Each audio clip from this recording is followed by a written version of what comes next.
call for backup revealed the true horrors of the galaxy. The patrol ship glided silently through the empty black of space. Outside, the stars were sharp points of light against the darkness, shining as if nothing could ever touch them. Inside, the bridge was quiet, with only the soft hum of the ship's engines filling the air. Captain John Carter stood at the front, hands behind his back, staring at the glowing screen that showed a map of their course. His crew moved in calm practice motions, adjusting panels, checking readings, and murmuring to each other in short, clipped sentences.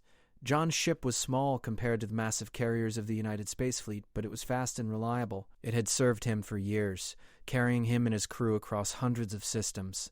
Today, though, there was a strange tension in the air, a feeling John could not shake. The sensors had picked up something unusual, a faint, broken signal coming from a system far outside known space. It was human, or at least it sounded human, and yet it was not a signal any human alive should be able to send. "Captain," said Alex Morris, the communications officer, her eyes fixed on the console in front of her, "the signal keeps repeating. It's fragmented, distorted, but it's definitely a human voice. It's asking for backup." John turned to her. "Read me the message," slowly. Alex pressed a few buttons and a soft, scratchy voice came through the speakers. "Backup, help, fleet destroyed, do not let them through." The words were broken, almost drowned in static, but the meaning was clear. Emma Brooks, the navigator, frowned. "That system isn't even charted. We've never sent anyone there. Why would a human signal come from that far away?" "That's exactly why we need to go," John said firmly. "No human voice is ever ignored, not on my watch. We answer every call." Lisa Turner, the ship's engineer, looked uneasy. "Captain, we don't even know what's out there. The last reports say the systems beyond this point are empty or controlled by alien forces. We could be walking into a trap." John looked at her with calm eyes.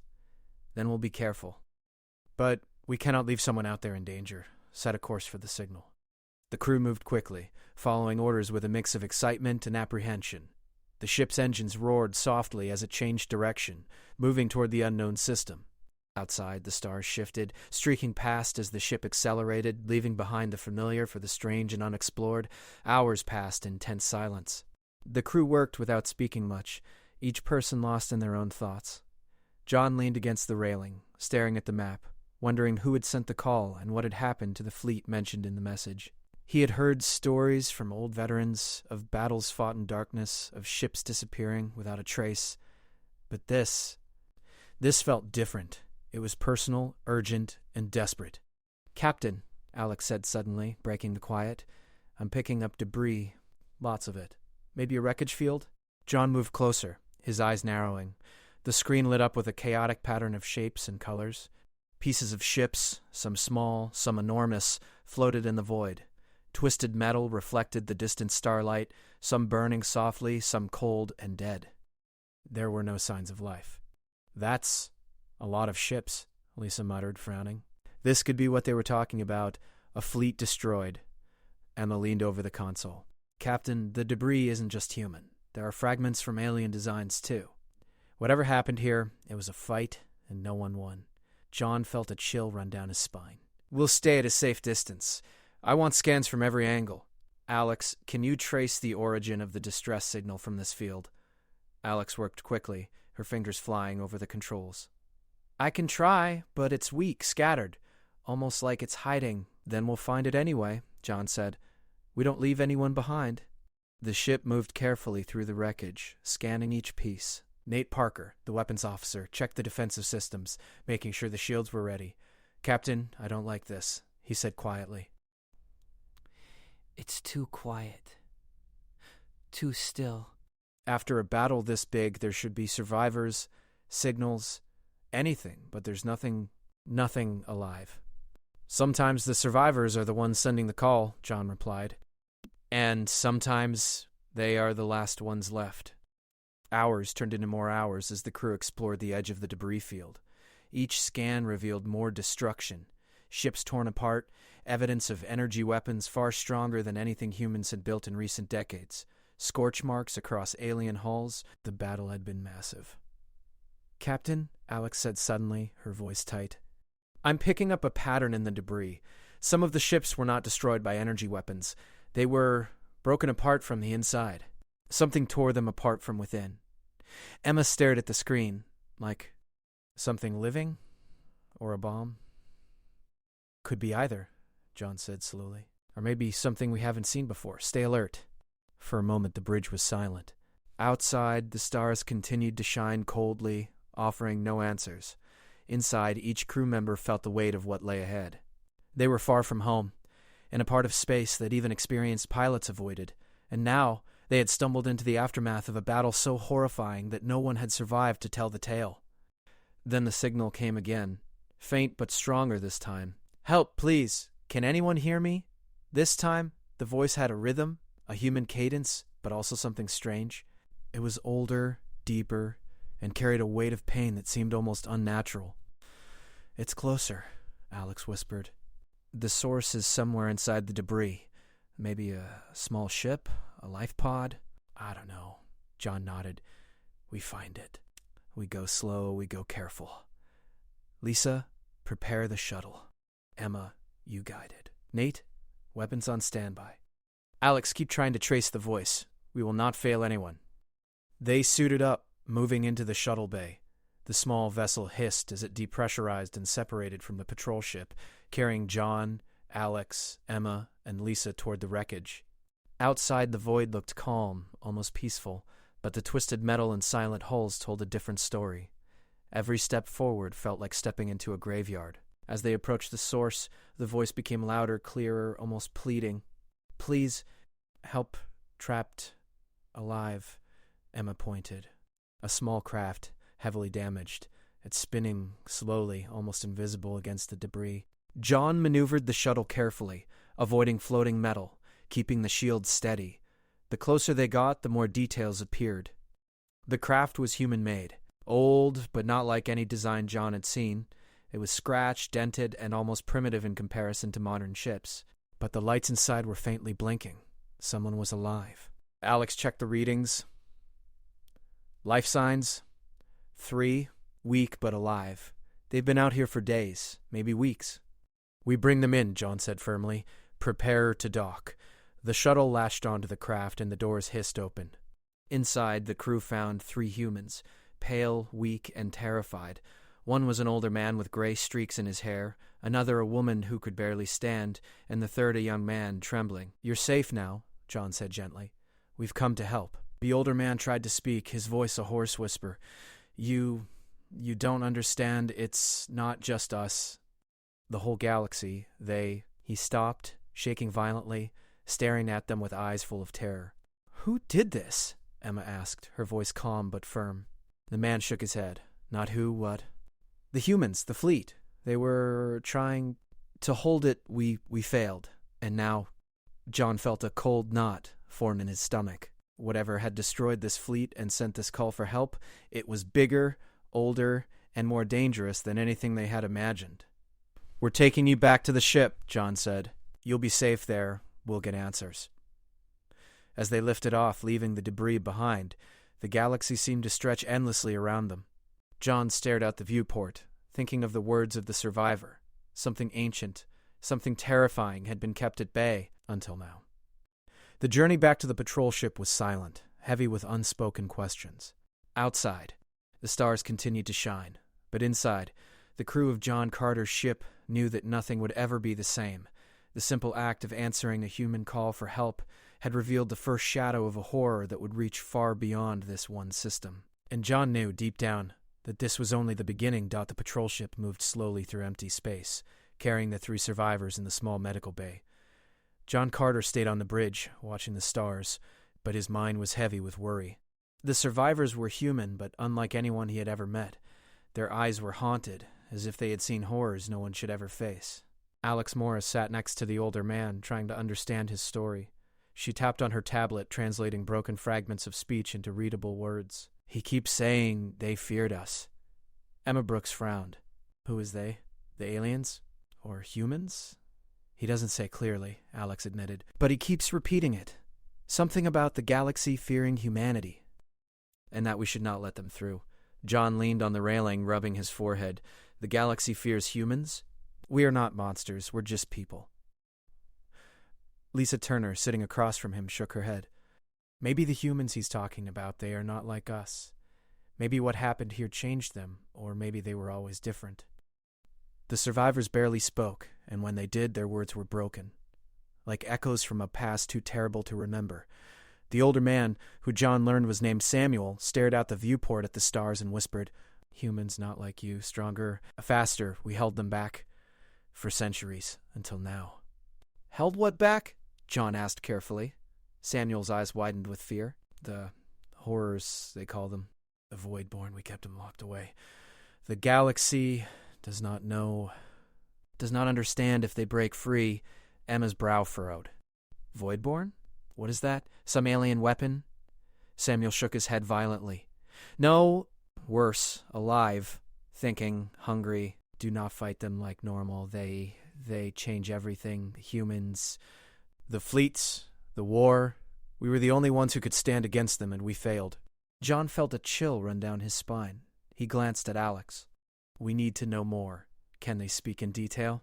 Alex nodded. "They need time, trauma, exhaustion, starvation, but I think we can get pieces of the story if we are patient." For the next few hours, the patrol ship moved slowly toward nearby safe system, far from known trade routes. John instructed the crew to remain alert, keeping shields up and weapons ready, but everyone knew that the danger now was not just outside the ship. It was in the story these survivors carried.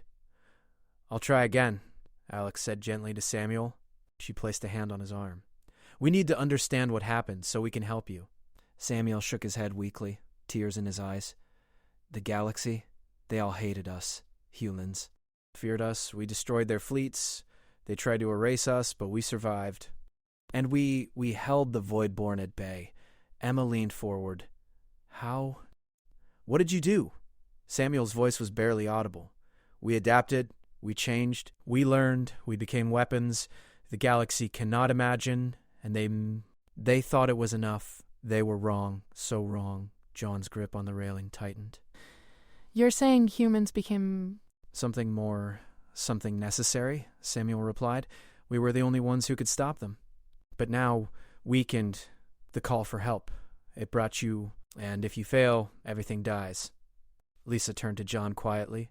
"Captain, we're talking about humans who survived alone, in a war that no one else could win. They say the galaxy fears them, and they say they were holding something back. If it's true, this is bigger than anything we faced." John nodded. "We keep them safe. We get the full story. And we figure out what we're really up against." The survivors rested while John and the crew prepared for the questions that would reveal the truth. As night passed in the empty black of space, the ship's sensors picked up faint signals in the distance. Strange readings, patterns moving through the stars like something alive, watching. John studied the readings. "Whatever is out there, it's waiting, but it hasn't attacked yet. Maybe it's curious, maybe it knows we're human." Alex glanced at him. "That's not comforting." "No," John admitted, "but we can't run. We need answers." Over the next day, the survivors began to speak more, slowly, painfully. Amy, the young woman, described hiding in ruined cities, watching alien fleets sweep through space, destroying everything. They killed everyone," she said quietly. Huh. We fought back, but not like normal. We had to become more." "More?" Nate Parker asked, leaning forward. "What do you mean?" We adapted, our minds, our bodies. We learned the ways of survival faster, stronger. The galaxy feared us, but we never wanted to harm anyone else, only to survive and protect the older man," Samuel added. "We held the Voidborn, locked them away, humans. We became the only line between the galaxy and them, until now." John realized the survivors were not simply asking for help, they were warning him. The galaxy was bigger and darker than he had known, and humanity had been its hidden guardian. Emma looked at him with wide eyes. "So the galaxy doesn't fear aliens, it fears humans? Some humans?" Samuel whispered. "The ones who survived. The ones who could stand alone, who could fight against horrors that even the fleets could not." John stood silently, staring out the viewport at the stars. He had spent his life defending the human colonies, exploring new systems, fighting pirates and hostile forces. He had never imagined that humans themselves could be a force so feared. Then Amy spoke again. We sent the call for help we thought the fleet could hold, but they were wrong. We needed reinforcements. Someone strong, someone human, to come back. John's jaw tightened. Then were those reinforcements. We'll protect you. We'll find the Voidborn. We'll keep the galaxy safe. Samuel shook his head slowly. You don't understand. The galaxy, it's not ready. They fear us. Some will fight you, some will hide. But the ones who fear, they will try to stop you, or worse, they will run and let the Voidborn rise. Alex sat back, thinking. So the galaxy itself is against us, or afraid of what we are capable of? Both, Samuel said. Humans, we are the ones they cannot control, and the ones they cannot save. The fleets tried, they failed. Only we could hold the line. Now it is weakened in the call. It brought you... John nodded slowly, feeling the weight of the story pressing down on him. The galaxy was bigger than he had imagined, and humans were both its secret protectors and its feared danger. We need more information, John said finally. We start scanning for other survivors, other fleets. If there are humans still out there, hidden, we find them. We bring them together. We prepare for whatever is coming. Emma looked worried. What if we can't find them in time? John shook his head firmly. We will. We have to. Humanity's survival, the galaxy's survival, it depends on it. Lisa added quietly, and what about the Voidborn? If they are real. We've never fought anything like that before. John's eyes hardened. Then we will be the first. We'll fight, we'll survive, and we'll protect the galaxy, just like the humans before us. The survivors looked at him, hope shining in their tired, fearful eyes. For the first time in weeks, they felt that maybe someone could continue what they had started.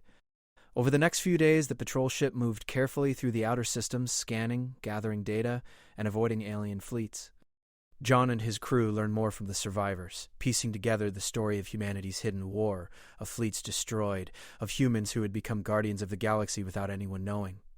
Alex translated old records, showing ships that had vanished without a trace, battles fought in the dark, and humans who had survived against impossible odds. Nate and Lisa worked on upgrading the ship's defenses, understanding that what lay ahead would not be ordinary combat. Emma calculated routes to other uncharted systems, hoping to find more hidden humans. If there are any left, she said, we need to know now. Time is short. John stood on the bridge looking at the blinking stars. He understood now that answering a simple call for help had revealed a truth no one could ignore. Humans had survived in the darkness, feared by the galaxy, and holding back horrors beyond imagination, and he knew that their journey had only begun. The galaxy was bigger, darker, and more dangerous than anyone had ever realized, but John Carter and his crew were ready to face it, for humanity and for the galaxy. As the ship continued through the void, the survivors rested, telling fragments of stories, and the crew prepared for the unknown. Outside, the stars were quiet witnesses to the slow awakening of humanity's hidden power, and the first whispers of the horrors that waited in the dark. The galaxy might fear humans, the survivors said, but John Carter knew one thing. Humans would rise, fight, and survive. No matter the cost, the patrol ship moved through the cold darkness, carrying secrets that no one outside the human colonies had ever known. Captain John Carter stood on the bridge, staring at the stars, feeling the weight of what the survivors had told him. The galaxy feared humans, but he had only glimpsed the edges of that fear. Now he would see the truth. Captain, Alex Morris said, her voice careful, I finished scanning the records from the survivors' ship. It's massive. These logs, these are decades of battles. Fleets destroyed and human fleets no one ever knew existed. Some of them vanished, disappeared, but not because they were lost. They were hiding, preparing, fighting something we can't imagine. Emma Brooks leaned over the console, scrolling through the data. Captain, these humans, they were more than survivors. They were hunters. They fought in ways we've never seen. They changed, adapted, learned from the enemy in real time. The records mentioned something called the Voidborn. It's not just a weapon, not just an alien. It's alive, thinking, and deadly. John nodded slowly. So the survivors were right. Humanity wasn't just fighting to survive. We were holding something back, something terrible. Lisa Turner spoke quietly from her station. I've been reviewing the damage patterns on the wrecks we passed. The Voidborn, if that's what they are, they tear ships apart from inside. Energy weapons, hulls, shields, nothing stops them. But humans, somehow, humans managed to survive. They learned to fight them. They became the only line between the galaxy and this horror. The older survivor, Samuel, lay resting in the medical bay, murmuring to himself. Alex checked on him. He's talking again. Barely coherent. Stop alone. Fleet, we tried. His voice trembled. We held, but we are weak. Now, if you fail, John clenched his jaw. We won't fail, tell us everything. Show us how to stop them. Teach us what you know. For hours, the survivors told fragmented stories of the war, of human fleets fighting through the void, of entire systems destroyed to prevent the Voidborn from spreading. Amy, the youngest survivor, spoke of humans who had lived in darkness, traveling between stars in secret, waiting for centuries to strike, always avoiding alien attention. We adapted, Amy said quietly. Our bodies, our minds, we learned to sense the Voidborn before it attacked. We learned to move faster than fleets. We became more than normal humans. But the galaxy, the aliens, they feared us, they didn't understand, they hated us for it, they tried to erase us. John's eyes narrowed. They feared you. Not because you were cruel, but because you were necessary. Stronger, smarter, a hidden force the galaxy couldn't control. Yes, Samuel whispered. We kept the balance. Until the fleets fell. We held alone. And now, the call for backup. It brought you. Emma looked at him. So, that's why the distress signal was sent. You couldn't hold them off anymore? Samuel shook his head slowly. We tried, but the Voidborn are not like normal enemies. They adapt, learn, consume, they spread. Without reinforcements, without humans, they break free. And then everything dies? John turned to his crew. We have to prepare. We can't just answer a call for help. We have to understand what we are up against. Lisa, upgrade the shields. Nate, weapon systems at maximum. Alex, analyze the Voidborn patterns in these logs. Emma, plot courses to the nearest human hiding fleets. If there are others, we find them. We have to be ready for whatever comes. The ship moved closer to the coordinates given by the survivors. The closer they got, the more signs of past battles appeared. Abandoned stations, destroyed fleets, and floating wreckage fields stretched across systems. The galaxy itself seemed scarred by the war humans had fought alone. Alex studied the logs carefully. Captain, the Voidborn. They're not just creatures or machines.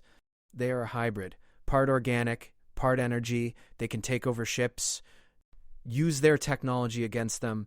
They can control minds. They are intelligent. They are the ultimate predator. Emma shivered. And humans fought them? And survived? Yes, Alex said, but only by becoming like them. Not completely, but enough to match their speed, strength, and intelligence. Humans adapted. We became hunters for the hunters. We were alone, but we could hold them back. John stared out the viewport at the empty stars. And now someone has called for help. Maybe there are more humans still fighting. Maybe we're the reinforcements they needed. But if we fail, the galaxy loses everything. The survivors nodded weakly, grateful but fearful. Samuel whispered, You don't know what waits, what comes if we fail. It will devour all life, all systems, humans, aliens, all. For the next few days, the patrol ship moved cautiously through the destroyed systems. John and his crew learned from the survivors, training themselves in the strategies humans had developed over decades. They studied the movements of the Voidborn, learning to anticipate attacks, understanding how humans had survived where entire fleets had failed. Nate Parker worked on the weapon systems tirelessly. Captain, these records show humans using weapons we don't have. We'll have to improvise, but if we use the same strategies, maybe we can survive long enough to hold them. Lisa upgraded the shields using fragments of human technology from the logs. They built their ships to move fast, think fast, and fight back. If we can integrate these systems, maybe we can withstand the first wave. Emma plotted courses through safe systems, hoping to find hidden human fleets. If they're out there, they'll respond to the signal. We have to find them before the Voidborn spread any further. John gathered the crew on the bridge. Listen carefully. What we're facing, it's not like anything we've ever seen.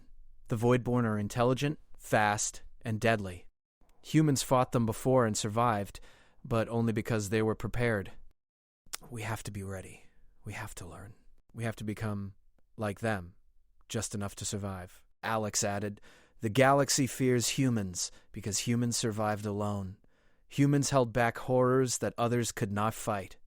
If we can understand what they did, maybe we can continue the fight." "Then we don't wait," John said firmly. "We find every record, every survivor, every fleet still out there. We bring them together. We prepare. The Voidborn cannot be allowed to break free. The galaxy depends on it." Outside the ship, the stars seemed colder, emptier. The debris of old battles drifted silently, a reminder of the war that had been fought in secret.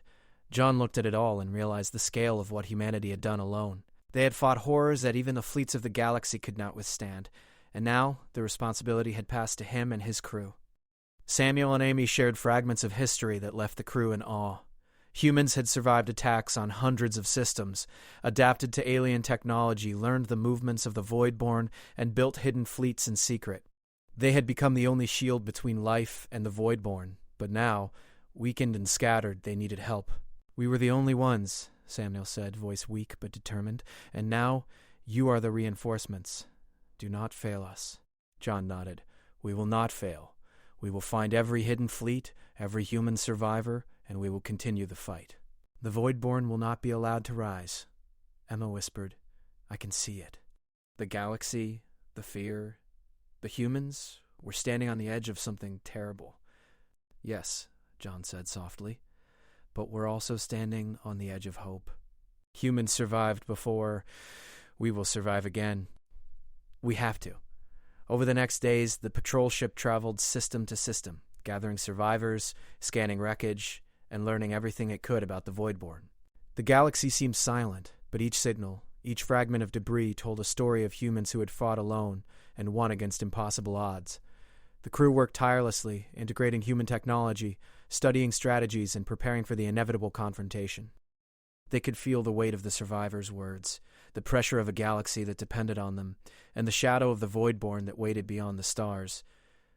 John often stood on the bridge at night, staring at the stars. He understood now why the galaxy feared humans. It was not cruelty or conquest that made them dangerous. It was survival, adaptation, and determination. Humans had faced horrors the galaxy could not even imagine, and lived. "We have to continue their work," he said quietly to himself. "We have to become what they were and fight what they fought, or everything dies." As the ship moved forward, the survivors resting, the crew preparing, and the galaxy stretching endlessly beyond, a sense of purpose filled everyone aboard. They were no longer just a patrol ship. They were the beginning of humanity's answer, the guardians of a galaxy that did not yet understand the true horrors that waited in the dark.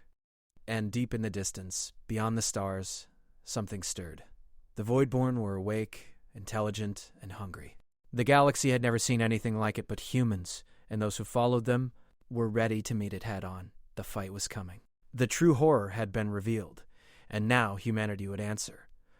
The patrol ship moved steadily through the dark void, carrying survivors and knowledge that no one in the galaxy had known existed. Captain John Carter stood on the bridge staring at the stars. He understood now that the galaxy depended on humans, not as conquerors, not as rulers, but as protectors. And soon, the true test would come. "Captain," Alex Morris said, breaking the silence, "I've traced signals from hidden human fleets. There are at least 5 groups, scattered in uncharted systems. They're alive but hiding, waiting for the call." "Good. Send the coordinates. We bring them together. The Voidborn are stirring, and the galaxy doesn't know how close they are." Emma Brooks looked at the maps, plotting the fastest course. "We can reach them in days if we go at maximum speed, but it will be risky. Some systems are controlled by aliens who might see human fleets and attack." "Then we move carefully," John said. "But we move. Humanity must unite. We cannot fight divided." The survivors from the last fleet. They fought alone and almost failed. We will not repeat their mistakes. Lisa Turner checked the ship's systems. "I've upgraded shields and weapons with the human technology we found. The ship can hold against small waves of the Voidborn, but if the main force attacks, we need reinforcements fast." Nate Parker nodded. "I've trained the crew on human tactics. We move fast, strike smart, and stay alive. The Voidborn won't know what hit them. Alex turned to John. The survivors are ready too. They're weak, but they know how to fight. They can teach the hidden fleets. John looked at Samuel and Amy. We're going to bring all humans together. We're going to prepare the galaxy for what is coming. Will you help?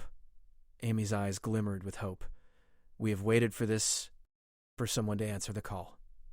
We will fight. We have no choice. The ship left the familiar systems behind, moving into territories that had long been abandoned or forgotten. The stars stretched endlessly, cold and distant, but John's determination burned brighter than any star.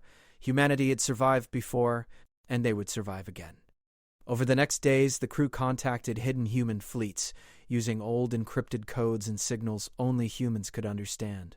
One by one, the fleets responded, cautious but eager to join. Each arrival brought hope, as ships emerged from shadows, cloaked in stealth technology and bristling with weaponry adapted from ancient designs. "Captain," Alex said with excitement, "they're responding. They trust the call." "They're coming." John smiled faintly. "Good. Assemble them near the system we just scanned. We need a base, a place to prepare, to train, to unite." As the fleets gathered, the survivors shared their knowledge. Amy and Samuel worked with human commanders, teaching tactics to detect the Voidborn before they struck, showing them patterns of movement, weaknesses in the creature's attacks. "Humans," Samuel said, addressing the fleets, "we fought alone for centuries. We survived when the galaxy could not. Now united, we have a chance. The Voidborn are intelligent, they are deadly, but together, we can stop them." John watched from the bridge as ships moved in formation, fleets of humans emerging from hidden systems. He felt the weight of history and the hope of the future pressing down on him. This was humanity at its finest. Not ruling, not conquering, but protecting the galaxy from a threat it could not face alone. Then the Voidborn appeared. At first, they were small clusters, ships and creatures moving silently through space. But as they approached, their true power became clear. They were fast, relentless, consuming energy and using captured ships against the humans. The fleets braced, knowing the fight would test everything they had learned. "All fleets hold formation," John commanded. "We strike together, no one fights alone. The galaxy depends on us." The first attack was sudden. The Voidborn struck with precision, tearing through alien defenses and striking human ships at random. Some ships were destroyed instantly, others disabled. The survivors guided the fleets, showing them how to anticipate the attacks using tactics honed over centuries. Nate Parker shouted from his station, "Captain, the Voidborn are learning. They're adapting faster than we predicted." John's eyes narrowed. "Then we adapt faster. Use every trick, every pattern. Don't hesitate. Strike together. Strike smart." Lisa turned the ship, weaving through the Voidborn attacks, shielding other vessels from destruction. They're fast, but humans are faster. We can keep them off balance if we coordinate. Alex transmitted commands to the other fleets. "Move in patterns we practiced. Flank them. Draw them into the traps." Humans survive because they predict and they act.